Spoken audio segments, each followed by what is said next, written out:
ध्रुव जी को सब जानते हैं, नाम सुने आज भी ध्रुव अमर है।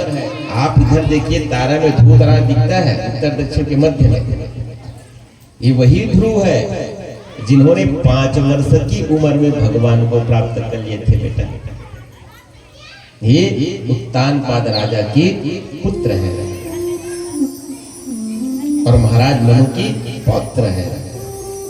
तो क्या हुई थी, उत्तानपाद राजा की पत्नी है सुनीति। सुनीति उत्तानपाद राजा की 2 पत्नी बेटा, एक का नाम है सुनीति और दूसरे का नाम है सुरुचि। और ये आध्यात्मिक अर्थ समझो तो ये उत्तानपाद कौन है जानते हैं? आप और हम ही उत्तानपाद हैं। आध्यात्मिक अर्थ समझिए, देखिए कथा में भी रहस्य छुपा रहता है, उसमें का जो रहस्य है उसे हमें ग्रहण करना चाहिए कि हमारे जीवन के लायक क्या चीज है। तो उत्तानपाद जीव ही उत्तानपाद है, जो उल्टा लटका रहे वही उत्तानपाद। माँ के गर्भ में हम लोग भी थे ना उल्टा। और ये कोई जरूरी नहीं है कि इस जन्म में आप पुरुष हो तो अगले जन्म में भी पुरुष रहोगे ना, कोई जरूरी नहीं है बेटा। इस संसार में परम पुरुष केवल एक ही है। प्रातः स्मरणीय पूज्य मुरारी बापू कहते हैं कि इस संसार में पूरे त्रैलोक्य में एक ही पुरुष है, वो है भगवान नारायण। और जिसका ये वक्ष स्थल बना है, स्तन है, चाहे पुरुष रहे चाहे स्त्री रहे, जिसका भी स्तन है, समझ लो कि उन्होंने जीवन में एक बार स्त्रीत्व योनि में गया ही गया है, स्त्री बना ही बना है।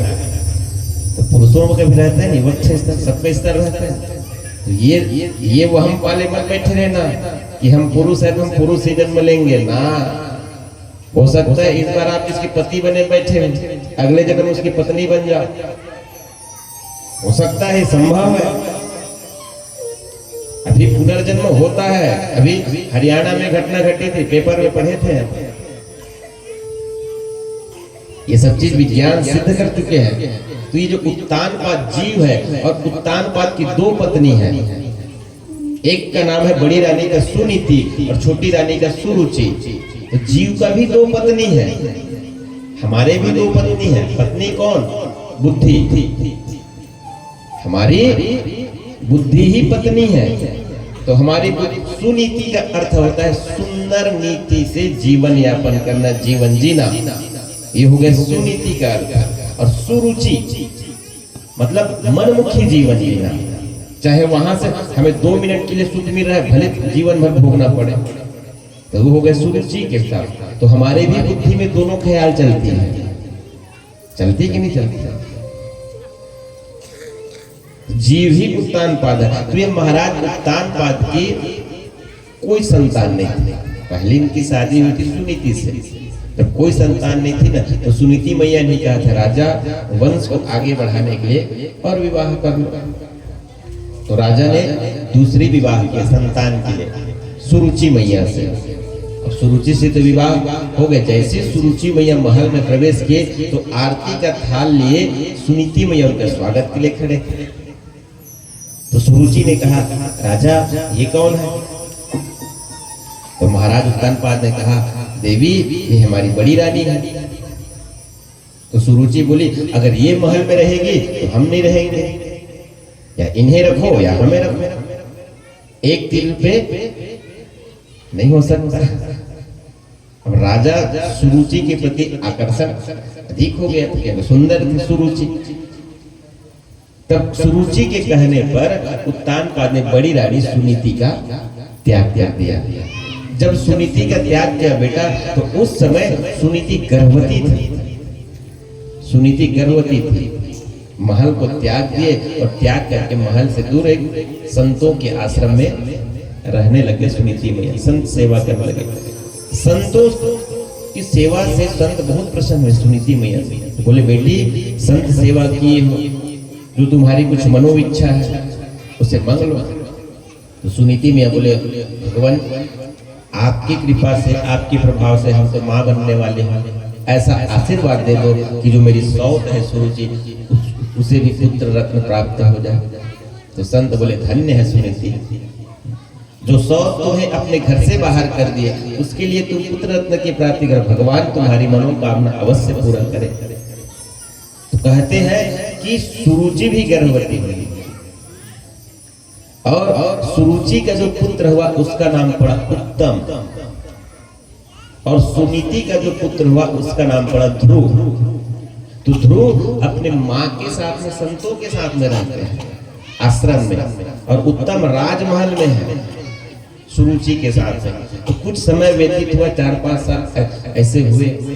तो ध्रुव जी ने अपनी माँ से एक दिन पूछा, माँ हमारे पिता कौन है, मेरे पिता कौन है?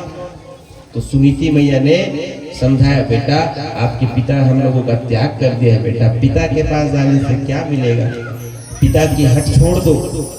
पर बाल हट होता है। बोले नहीं माँ, हमें अपने पिता से मिलना है माँ, आप हमारे पिता के बारे में बताइए। तब सुनीति मैया बोले, बेटा वो जो राजमहल में राजा उत्तानपाद है ना, वही तुम्हारे पिता है। तो ध्रुव जी बोले, माँ हमें अपने पिता से मिलने जाना है। सुनीति मैया ने बहुत समझाया कि बेटा वो हमें त्याग चुके हैं, उसके यहाँ अब मत जाओ, तिरस्कार मिलेगा, अपमान होगा, धिक्कारेंगे तुम्हें, इसलिए मत जाओ बेटा। पर ध्रुव जी माने नहीं, अपनी माँ की बात को ना माने। बोले नहीं माँ, हमें तो जाना ही जाना है अपने पिता से मिलने के लिए। तो ध्रुव जी महाराज आज अपने पिता से मिलने जा रहे हैं राजमहल में। और जैसे ही राजमहल में ध्रुव जी महाराज प्रवेश किए तो क्या देखा कि राज सिंहासन में महाराज उत्तानपाद बैठे हुए और गोद में अपने पुत्र उत्तम को बिठाए हुए, और बगल आसन में उनकी दूसरी पत्नी जो सुरुचि है वो बैठी हुई। तो ध्रुव मन में विचार किए कि हमारे भी तो पिता है, उन्हीं बस को तो पिता नहीं, मेरा भी तो पिता है, तो मुझे भी तो हक है कि मैं भी अपने पिता की गोदी में जाकर के बैठूं। ऐसे विचार करते करते ध्रुव जी महाराज महल में प्रवेश कर गए। अब जैसे ध्रुव जी महाराज को उत्तानपाद ने देखा तो उत्तानपाद आकर्षण होने लगे ध्रुव जी महाराज की तरफ। कहते हैं बेटा दूध और खून अपनी तरफ खींचता है, दूध और खून अपनी तरफ खींचता है। महाराज उत्तानपाद भी आकर्षण हो रहे थे ध्रुव जी के प्रति। अब ध्रुव जी जैसे गए तो ध्रुव जी ने पूछा उत्तानपाद, बेटा तुम कौन हो? तो बोले मैं आप ही का पुत्र, आपकी बड़ी रानी सुनीति का बेटा हूँ महाराज। अब जैसे ही सुनीति का बेटा हूँ, आपका ही पुत्र हूँ बोले, तो उत्तानपाद गले लगाने के लिए सिर पीठा में हाथ आगे के। ध्रुव जी महाराज भी बढ़े आगे पिता से मिलने के लिए। अब जैसे ही ध्रुव जी महाराज बढ़े तो उनकी सौतेली माँ थी सुरुचि, उन्होंने ध्रुव का हाथ पकड़ कर रोक, रुक जाओ। उसकी सौतेली माँ थी सुरुचि, उन्होंने ध्रुव का हाथ पकड़ के रोक ले, बोले रुको, पिता की गोदी में बैठना चाहते हो? तो बोले ध्रुव जी बोले हाँ माँ, पिता की गोदी में मैं बैठना चाहता। तो बोले आप इस गोदी में नहीं बैठ सकते। तो ध्रुव जी महाराज बोले क्यों नहीं बैठ सकता मैं, क्या मेरे पिता नहीं है महाराज? तो बोले तुम्हारे पिता तो है, पर मैं तुम्हारी माँ नहीं हूँ, पर मैं तुम्हारी माँ नहीं हूँ। अगर तुम मेरे पुत्र होते तब तुम राजा की गोदी में बैठ सकते थे। क्या बोला? और सुरुचि ने कहा अगर अपने पिता राजा की गोदी में बैठना चाहते हो तो वन जाओ, जंगल जाओ, और जंगल जाकर के तपस्या करो, तपस्या करके भगवान नारायण को प्रसन्न करो, और भगवान नारायण को प्रसन्न करके वरदान मांगो कि हे भगवान नारायण, मुझे माँ सुरुचि के गर्भ से जन्म दो। जब तुम मेरे गर्भ से जन्म लोगे तब तुम पिता की गोदी में बैठोगे। यहाँ पे सुरुचि मैया से यही अपराध हो गई बेटा। उन्होंने सुरुचि मैया ने अपने गर्भ को भगवान से भी बड़ा मान लिया। नहीं, भगवान से भी बड़ा मान लिया कि पहले भगवान नारायण का तपस्या करो, उससे वरदान मांगो कि मेरे गर्भ से जन्म दे। मतलब तुम्हारा गर्भ इतना पवित्र है कि भगवान से भी बड़ा हो गया। सुरुचि मैया से यहीं पे अपराध हुआ। अब ध्रुव जी महाराज बालहट है, छत्री बालक है, सौतेली माँ की जो सुरुचि माँ है उसके सौतेली, उसकी बात ध्रुव जी महाराज को चुभ गई बेटा। अब ध्रुव जी राजमहल से रोते रोते आ रहे हैं, पर उत्तानपाद ध्रुव जी को रोक नहीं पाए। क्यों नहीं रोक पाए? सुरुचि के कारण। और नट नाचहि मरकट की नाई, पुरुष कितना भी कहे घर में कि नहीं हमारा चलता है, लेकिन पुरुष भी स्त्री के अधीन ही रहता है बेटा। हाँ।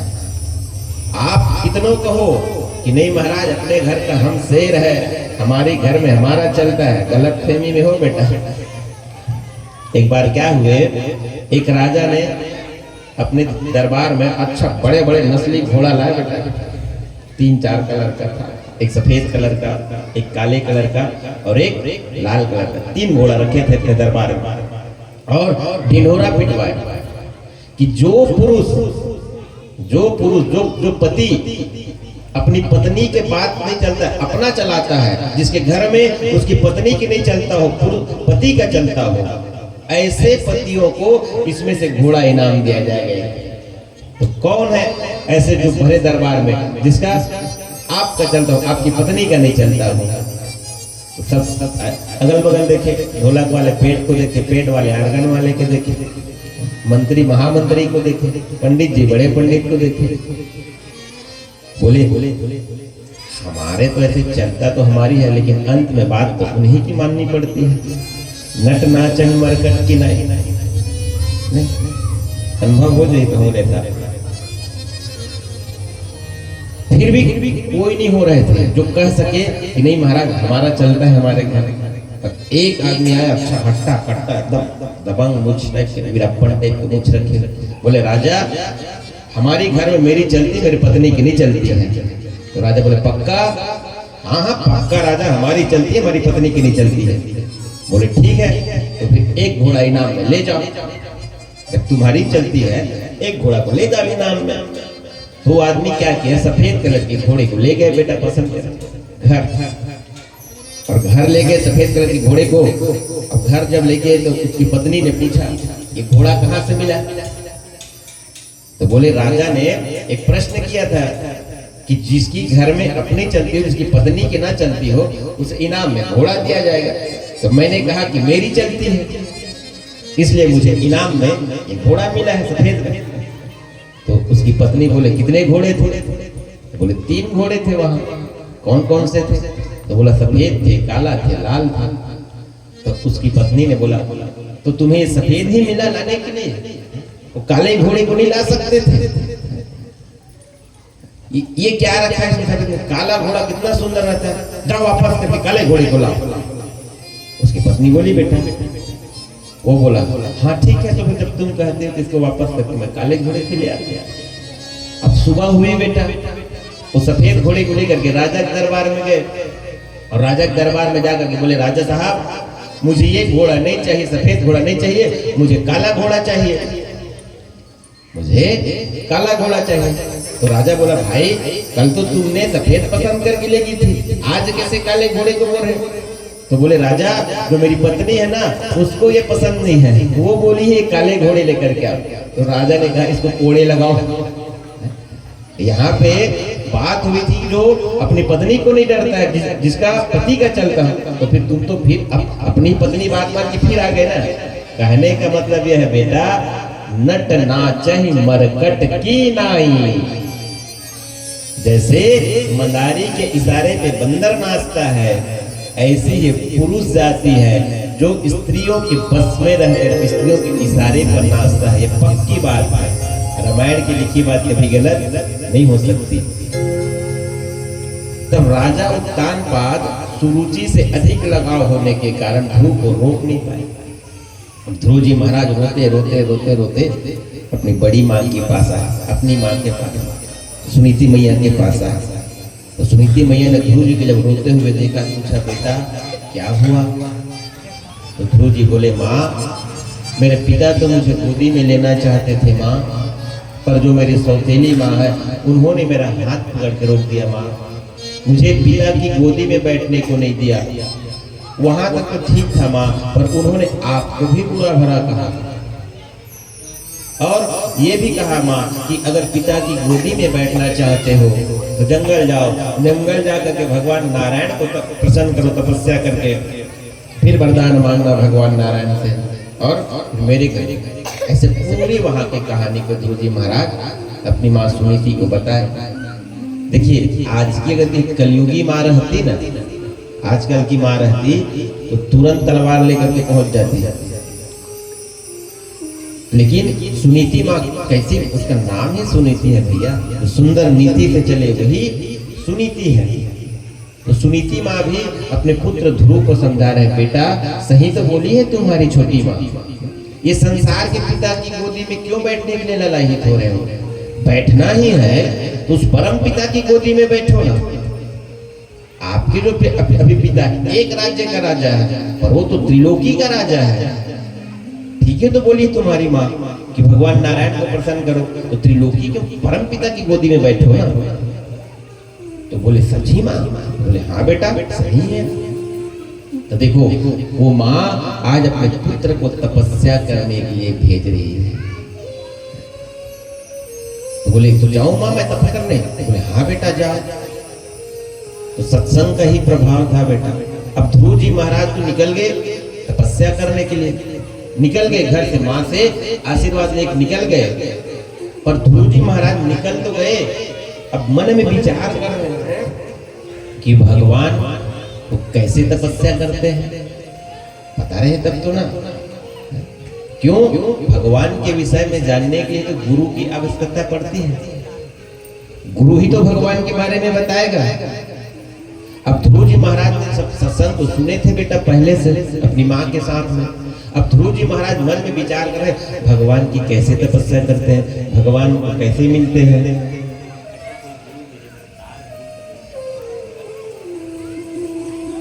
अब ध्रुव जी मन में यही विचार कर रहे हैं कि हे भगवान मुझे तो तपस्या करना नहीं आता, मुझे तो भजन करना नहीं आता, मैं कैसे करूं? ऐसे आप कृपा कर दो कि मुझे कोई ऐसा गुरु मिल जाए, ऐसा कोई गुरु मिल जाए जो मेरा मार्गदर्शन कर दे। पर कहते हैं बेटा गुरु ढूंढना नहीं पड़ता है। अगर आप में काबिलियत है, आप में सच्ची भक्ति है, सच्ची भक्ति है आप में भगवत प्राप्ति करने की, तो गुरु को आपको ढूंढना नहीं पड़ेगा, गुरु आपके दरवाजे पे आ जाएगा। और इसका जीता जागता उदाहरण मैं बैठे हूं। मैंने भागवत कथा में जब प्रवेश किया ना बेटा, सिर्फ मन में इच्छा था मुझे कथा करनी। मैं गुरु के तलाश करने में नहीं गया था। एक जन अभी शिष्य है, देखना मेरी भागवत पढ़ रही है अभी मेरे सामने, मतलब उसको भागवत पढ़ा रहा हूँ बेटा, दुर्गा नाम है उसका। वो लड़की दीक्षा नहीं ली, कन्या है, अभी मेरी शिष्य है, भागवत पढ़ रही है। तो मैं उनको बोला बेटा दीक्षा ले लिए कोई दुर्गा? तो बोले नहीं अभी तक नहीं लिए हैं गुरु जी। बोले क्यों नहीं लिए? तभी मोड़ ले गुरु नहीं मिले। भैया जैसे शिष्य कहते हैं ना, आजकल दीक्षा का ऐसे सही देखा जाए ना बेटा, तो सही उम्र 7 वर्ष की है। 7 वर्ष हो गए मतलब आपका नेबुरा मुक्ति हो जाना चाहिए। पहली कक्षा का लड़का भर्ती करे जाबे, 5 साल के लड़का अनार क्या आम क्या तुरंत पढ़ी, तुरंत सीखी हो। और 70 साल के डोकरा को तो पहली कक्षा भर्ती करे जाबे तो क्या समझ में आई बोल बता, शोभा भी दी। ऐसी ये दीक्षा होता है गुरु वाला। 7 वर्ष हो गए मतलब आपको नेगुरा मुक्त दीक्षा हो ही जाना चाहिए। और बिना दीक्षा लिए आप जो भी सत्कर्म किए हो सब गया। केवल नाम का फल तो मिलेगा, कर्म का फल मिलेगा, पर वो नहीं मिल पाएगा जो मिलना चाहिए। ये गुरु की महिमा है। तो यही बात ध्रुव जी महाराज चले। मैं गुरु के थोड़े से हिंट बस बता दिया, नहीं ज्यादा नहीं बता, मैं तो किया दादा हम ही सुना था कैसे। हाँ तो नारद जी महाराज के गुरु कौन है जानते हैं? जिन्हें ध्रुव जी गुरु बन गए। पहले नारद जी का भी पहले नेगुरा मुक्ति था, नेगुरा था, कान नहीं फुकाए थे, पर संत थे, बहुत बड़े संत थे नारद जी महाराज। तो जब देवताओं की सभा होती ना बेटा, इंद्र जब स्वर्ग में सभा करते लाला, तब डर में कौन कहे ब्रह्मा के बेटा है नारद जी, उतना बड़ा संत भगवान नारायण की ही अवतार नारद जी भी। तो बैठक मत रहे ना, तो कनो डर मोला कुछ नहीं कहे बेटा नारद जी, सब कर सुन ले। अब जैसी बैठक समाप्त हो जाए सब चले जाए। इंद्र अपने दूत मल्ल कहे, दूत मतलब नौकर आज की भाषा, वो नारद जी जहाँ बैठे रही सरे वो में के पूरा जमीन ला सवा हाथ गड्ढा खना, सवा हाथ मतलब जितना बैठे से पूरा खना, दूसरा जगह मिट्टी लाके पाटा और गौ के गोबर में मैंने लिप के पवित्र करा, उसका जगह पवित्र करा। हर बार जब जब देवता मन के बैठा हुए नारद जी जब आए जाए बाद इंद्र है बंदूत मन सो वो जगह खनवा के दूसर मिट्टी डलवा के गोबर में लिखवा के पवित्र कराए बेटा। एक बार का हो खेम बैठक हुई देवता मन के, अब बैठक हुई, बैठक के बाद सब ल जाना रही से तो नारद जी का रखे तमूरा, अपन तमूरा नारद जी जल्दी जल्दी भुला के बेटा हुई जैन में बैठे रही से वही में भुला के जल्दी जल्दी निकल गए। अब दूर है चल उठे लगे, अब थोड़ा दूर निकल गए, अब दूर निकल के तो याद आई कि मैं तो तमूरा वही में भुला गया। अब फिर अपन तमूरा पर वापस आई बेटा नारद जी ऐसा का देखी कि वो दूत मन और मेरे की जमीन लखनत रहे और वो दूत मन केवल नारद के नाम सुने रहे बेटा, नाम सुने रहे और नारद जी देखे नहीं रहे। नारद जी के पहचान ला बता रहे सुने कि नारद जी तमूरा रखते हर समय नारायण नारायण नारायण नारायण नारायण करते, यही नारद जी की पहचान है। तब तो सुने रहे दूत मन और नारद जी चिन्हे नहीं रहे यही नारद जी। अब नारद जी महाराज आई तो वापस तो दूत मनु में की जमीन लखनत रहे बेटा। तो नारद जी के मन में जिज्ञासा है, अरे यहाँ तो मैं बैठा था, ये लोग कैसे यहाँ पे खन रहे हैं मिट्टी को। तो नारद जी ने पूछ लिया बेटा यहाँ पे खन क्यों रहे हो, कहे खुदाई कर रहे हैं यहाँ पे। तो वो दूत मन कहीं कंझाज रहे हर बार की खनई में बैठा। तो बोले का बताई तोला महाराज, एक जन नारद नाम के ऋषि हवन मुनि ओकर नेगुरा मुक्त नहीं हुए, कान मन फुकाए नहीं, गुरु नहीं बने हैं और देवता मन के बैठक माथे बैठते और बैठ के चलते थे। हमार राजा होला डर में नहीं कुछ कह सके, ये मेरे के जगह अपवित्र हो जाते। तो जितने यहाँ बिना बिना दीक्षा में बैठो ध्यान से सुन लो, यहाँ की जगह अपवित्र हो जाते। तो उखड़ जाए बाद ये में गड्ढा करा के दूसर मिट्टी डाल के गौ के गोबर से करके हमें पवित्र करते हैं।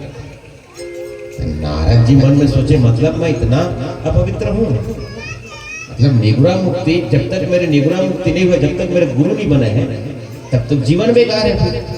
अब नारद जी मन में सोचे बेटा मैं नारद ब्रह्मा पुत्र नारद हूँ, अब तो मुझे गुरु बनाना है, मेरा गुरु कैसे बनाऊं। तो मोर ले गुरु कौन है, चेला मन इसने किससे बेटा। अब हमारे मन के बहुत वाला पड़ते नहीं कर चेला मन किसे महाराज कुछ भी न कर को जल रहा, अभी तक तो दीक्षा नहीं होएगा, नहीं होए महाराज उम्र कब के 70 साल अभी तक नहीं कान फूकवा है मैं काबर मोर ले गुरु च नहीं मिले महाराज कहाँ फूकवा। और भाई ब्रह्मा की बात नहीं दूसरी आदमी है तो अब नारद जी के भी मन हुई मैं इतना बड़े संत मैं नारद हूँ तो मैं काला गुरु बनाऊं, मोर ले गुरु कौन है। तो नारद मन में सोचते भगवान है हमें एक विष्णु जिन मोर गुरु को लेके अब गुरु बना तो भगवान ने बना अन्य का गुरु बना। तब नारद जी तुरंत तमूरा रखी, अब मन में हुई नहीं गुरु बनाना सही जरूरी है। अब सीधा भगवान विष्णु के पास गए, भगवान विष्णु के पास गए, जैसे ही प्रणाम किए तो नारद जी बोले महाराज, नारद जी का स्वागत किए भगवान विष्णु, आओ नारद आओ बेटा आओ बेटा। तो नारद जी बोले महाराज बैठे बैठे बात न जाए, बात तो बैठत रही पहली तो मोर कान रखो गदा कही। भगवान विष्णु जी अरे बैठत रही हमारे बाद में बैठे फिर तो करवा के मुड़ जाएगा। तो पहली तो है मोर कान ला पहली फूक गदा कही। भगवान विष्णु भी से पगला के मैं तुला बेटा के था तो मोर बेटा बरोबर है, मैं तुला कैसे मैं अपन चेला बना लूंगा, पिता पुत्र थोड़े चेला बना लेगा, मैं तुला नहीं बना सका बेटा चेला होगा मोर बेटा। नारद जी के तय नहीं बना सका। तो एक काम करना महाराज मोर ले तो कोनो संसार में गुरु नहीं दिखे थे मोर, अब तही बता दे कि मैं काला गुरु बनाता तोरे बताए कौन सा फिर मैं गुरु बना। भगवान नारायण समझदार है, भगवान का आहार क्या है जानते, भगवान खाते क्या है जानते बेटा, भगवान अहंकार को खाते हैं, अभिमान कभी जीवन में मत करना लाला। और नारद को अभिमान है यहाँ पे कि मैं ज्ञानी हूँ, मैं ब्रह्मा का बेटा हूँ। तो भगवान समझ गए नारद को क्या हो गया है, अहंकार हो गया है। तो नारद जी बोले महाराज तय नहीं कान फूकत ठीक है, एक आध घंटे को गुरुज बता दे देखर से मैं कान फूकवा नहीं फूकवा कान फूकवा ले भी बैठता हूँ।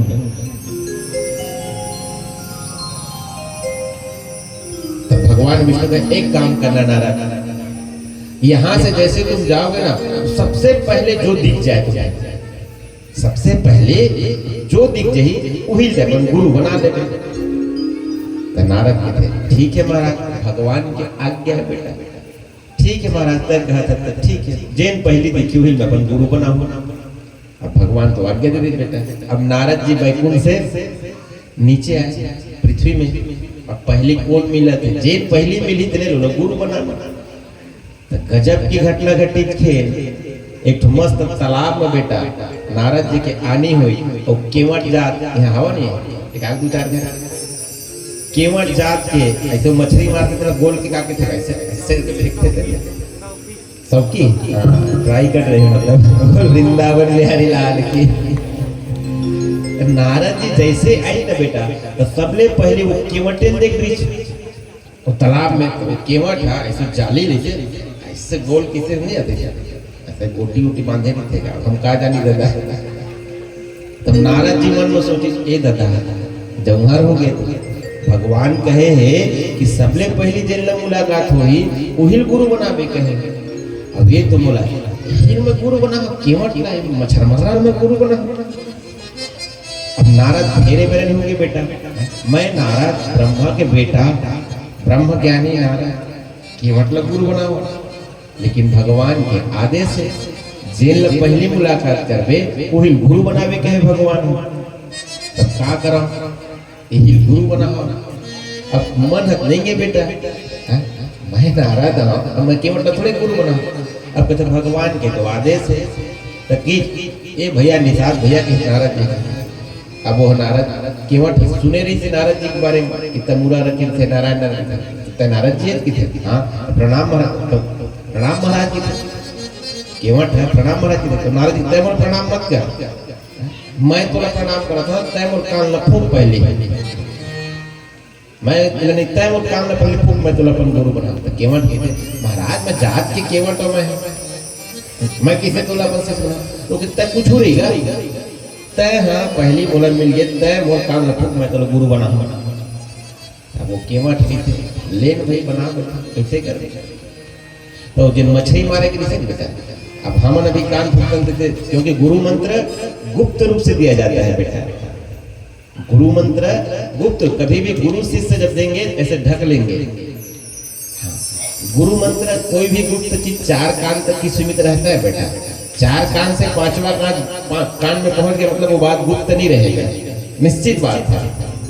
और गुरु मंत्र गुप्त रूप से दिया जाता है, सिर्फ गुरु और शिष्य को बस पता रहता है। तो ऐसे ढक के गुरु मंत्र दिया जाता है। अब वो केवट सोचे मैं कहाँ धोती था, वो जिन मछली मारे काके नाम ला सबकी, हाँ नाम में लिखे लगे सबकी नहीं। अब वही जिन मछली मारे की बेटा वही से ढकी। अब नारद जी कान फूक दी जो केवट है। अब नारद जी सोचे चल मोला कौन से एक गुरु से मतलब है, मोला ध्यान से सुनिया कौन से बोला ये गुरु से मतलब है। बात करके चलो मेरे थे नहीं कमा कान फूकवाते 3 दिन पूछते 10 रात दिन नहीं होता थे, बाकी दिन कहाँ गुरु महाराज बोल बिहारी लाल की। आजकल के चेला मन घर में जाते, या तो गुरु महाराज ने कान फूकवाते 3 दिन बुलाते, और जिन दिन खत्म होते तो शोक पत्र जाते गुरु महाराज एक दिन 10 रात रहे। और कही ना चेला बेटा मन ला पहली बात रही सियान मन गुरु मन साल में एक गुरु दर्शन दिलाना चाहिएगा, चेला घर आना चाहिए। ऐसने कहते नहीं, साल में एक बार कम से कम गुरु महाराज ला चेला बेटा घर आना चाहिएगा। बेटा गुरु महाराज ने चेला बेटा घर नहीं आना चाहिए, चेला बेटा गुरु महाराज घर साल में एक बार जाना चाहिए, ये नियम है। तो पहली सियान में तो आप महाराज पहले कुछ काम है से 4 महीना का करती घर में बरसात भर खेती किसानी करे। महाराज जा तो चेला बने पूरा 100 गांव में। अब गर्मी के दिन में काम करती तो महाराज घर में घुसियावा घरे में का बासिल खाबो, तो चल ना चेले घर रांग के बहु मन खाबो, हमरो गुजर हो जी हमार बात जे घलो। अब ये सोच के पहली महाराज बना दत नहीं सियान मन गा। अब वो एक तो परंपरा बना भेड़िया था साहब बोले अब वो चेला बेटा बन के थे, गुरु दादा साल में एक बार आना चाहिए। अरे गुरु दादा नहीं आना चाहिए दादा, चेला जाना चाहिए गुरु पूर्णिमा के दिन गुरु महाराज में विशेष 12 महीने में बाकी दिन गुरु को याद करो या मत करो, पर जिस दिन व्यास पूर्णिमा हो उसे हमारा गुरु पूर्णिमा कहते हैं। उस दिन शिष्य को गुरु से आशीर्वाद लेना ही चाहिए, गुरु का उस दिन दर्शन करना ही चाहिए जिसका गुरु है। और कहीं धोखा से कहीं गुरु महाराज आ भी गए ना घर में ना धोखा से, अपन भाग्य की सराहना करना चाहिए। जेकर घर गुरु महाराज आवा थे तो अपन भाग्य की सराहना करना चाहिए कि हमारा कितना बड़ा भाग्य है कि हमारे गुरु जी हमारे घर में आ गया। ये है गुरु की महिमा।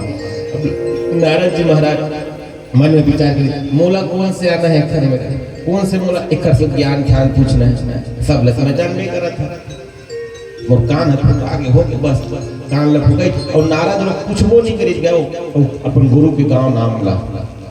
वही मन में विचार कौन से आना है बोले खरे तो का नाम है कहाँ रहता कितनी पूछी, गुरु तो बन गए बस हो गए। अब नारद जी महाराज खुश हो गए, चल अब मोरो कान तो फुका गया, देवता मन बोला अशुद्ध नहीं कहे। अब सीधा सीधा खुशी के मारे कहा कि जो है बैकुंठ भगवान ला बताया बन की बेटा, भगवान ला पहले बताऊं भगवान खुश हो जाए ऐसे कि अब भगवान नारायण मन की। अब जैसे भगवान नारायण में पहुंचे नारद जी महाराज प्रणाम करे, प्रणाम महाराज पुत्र बेटा। हाँ नारद हो गए गुरु मिलीस बेटा, तो नारद जी कहते हाँ महाराज मिलीस तो है फिर ना, ऐसे कि गुरु तो मिली से महाराज फिर ना। तो भगवान के फिर ना मतलब फिर ना क्या मतलब महाराज ओह का बोलो ज्ञान के बात बताए महाराज केवल कहीं कह रहे जेन पहली मिली तेरे गुरु बनावे के तो जात के केवट हो अब ओखरे तो ले हमें वही गुरु महाराज बनाए हैं। तब भगवान नारायण ने नारद जी को श्राप दे दिया बेटा। नारद जी को भगवान नारायण ने श्राप दिया, नारद गुरु के लिए ऐसे शब्द का प्रयोग कर रहे हो, मतलब ये भाव है। देखो जो गुरु नहीं बनाए हैं ना या फिर जो गुरु बनाने वाले हैं वो चीज ध्यान से देना, ध्यान देना मेरी बात में। जब तक आप गुरु नहीं बनाए हो तब तक आप अपने होने वाले गुरु की 1000 बार परीक्षा ले लो, देख लो कि आपका उद्धार उस व्यक्ति को गुरु बनाओगे तो होगा कि नहीं होगा।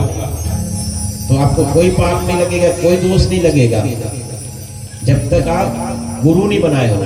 और जैसे ही अगर आपने गुरु बना लिए, गुरु बनाने के बाद अगर आप अपने गुरु की परीक्षा ले रहे हो या गुरु के प्रति उसकी भाव गलत कर रहे हो तो फिर घोर नरकगामी हो जाओगे।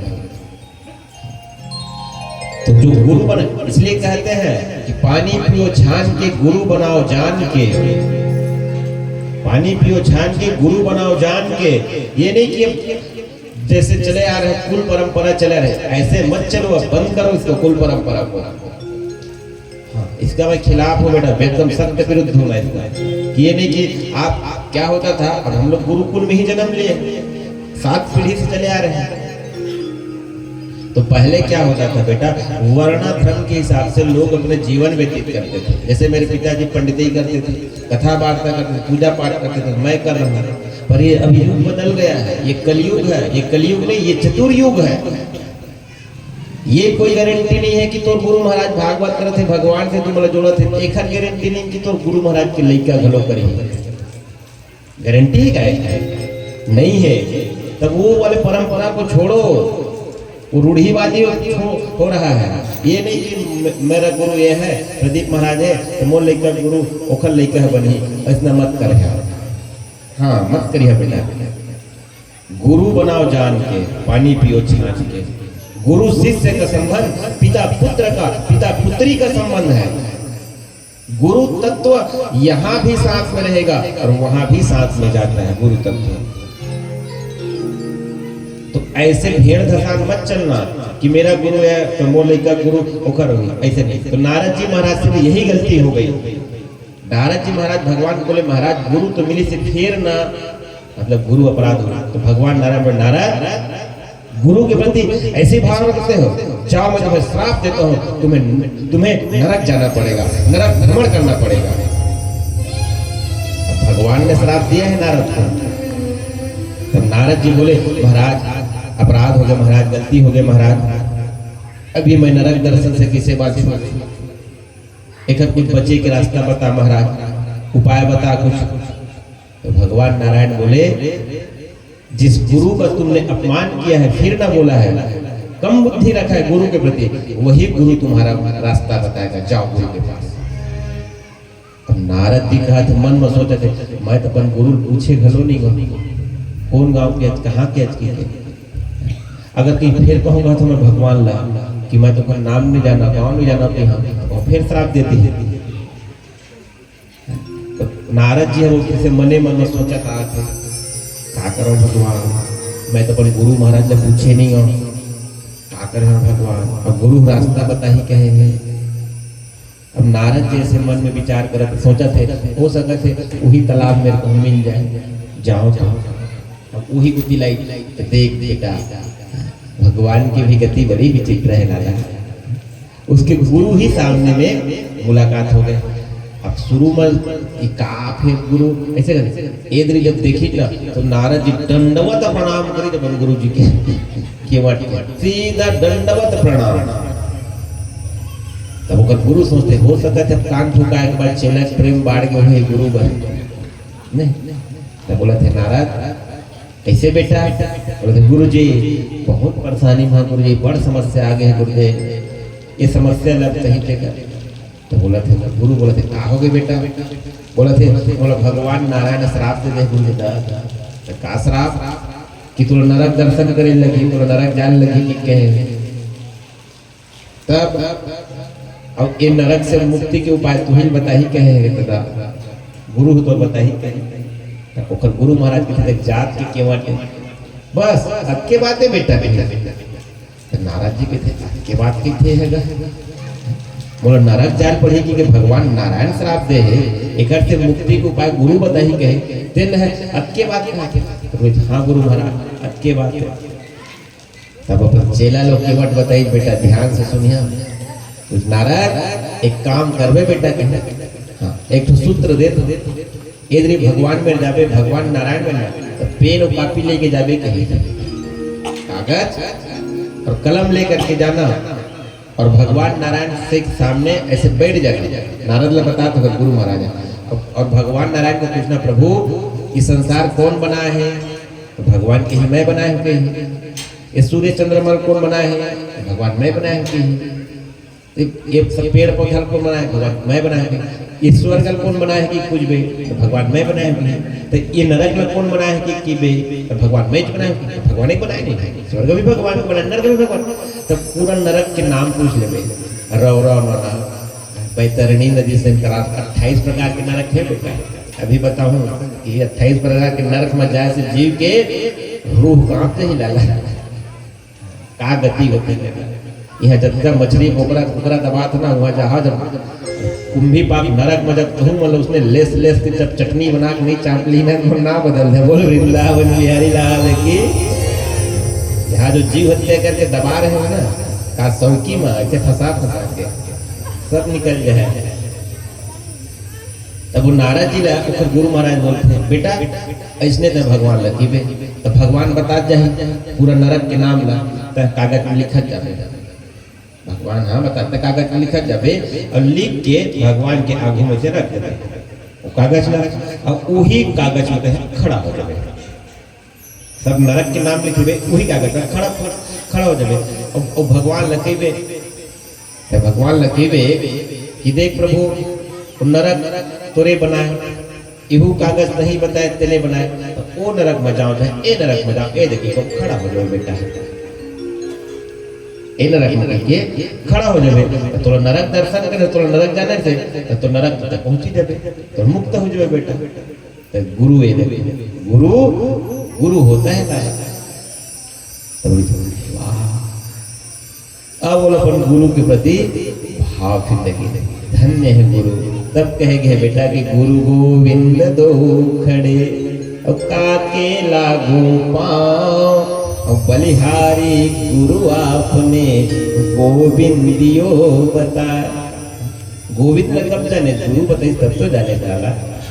इसलिए गुरु भगवान से भी बड़ा गुरु को स्थान है। हरि रूठे गुरु ठौर है, गुरु रूठे नहीं ठौर। एक बार भगवान उठ जाएगा बेटा तो गुरु के शरणागत होगे तो गुरु तुमको बचा लेगा। अगर गुरु उठ गए तो भगवान भी फिर बचाने वाला नहीं है। तब नारद जी भगवान के पास आए, जैसे जो गुरु ने बताया था वैसे कागज में बनाए और भगवान के सामने खड़ा हो गए। खड़ा बोले महाराज वो नरक भी तोरे बनाए, केहू तोरे बनाए। नहीं गाऊं बजा धरो न बढ़ा मत, केहू तोरे बनाए तो ए महाराज तोरे बनाए नरक में आ गए।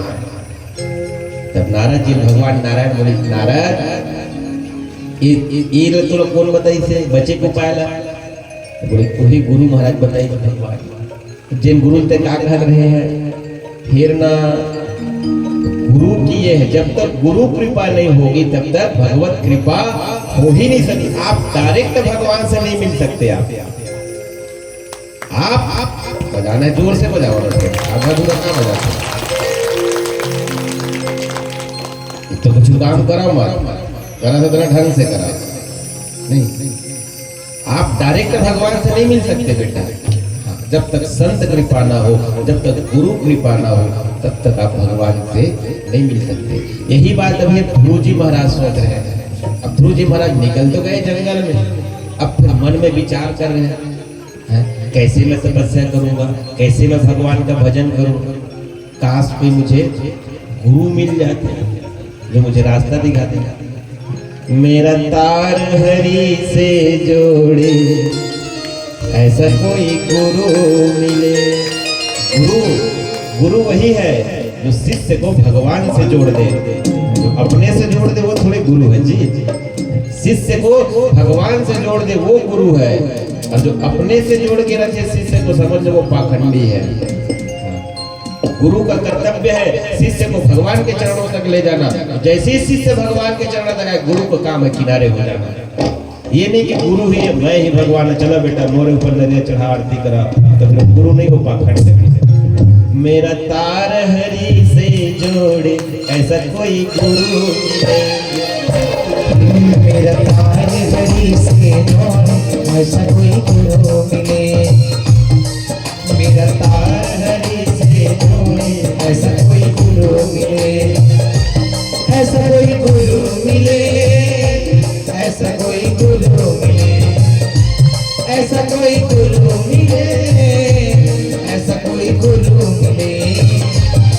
मेरा तार हरि से जोड़े ऐसा कोई गुरु मिले। मेरा तार हरि से जोड़े ऐसा कोई गुरु मिले।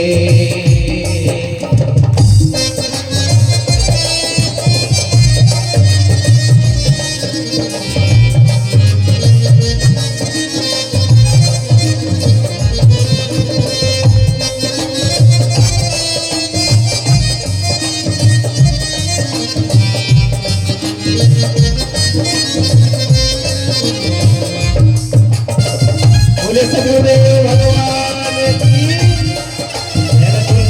बोले सदगुरुदेव भगवान की। आज हमारे कन्हैया का जन्मदिन है, हम फार्म में हैं। टूटा तार हुआ अंधियारा, टूटा तार हुआ अंधियारा।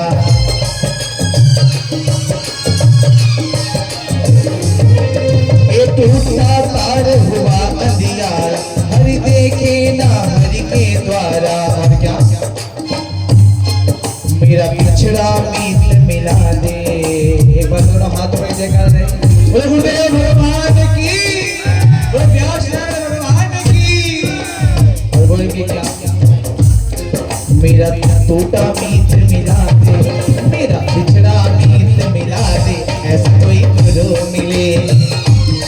मेरा तार हरि से जोड़े ऐसा कोई गुरु मिले। ऐसा कोई गुरु मिले, ऐसा कोई गुरु मिले, ऐसा कोई गुरु मिले, ऐसा कोई गुरु मिले। मेरा तार हरि से जोड़े ऐसा कोई गुरु मिले।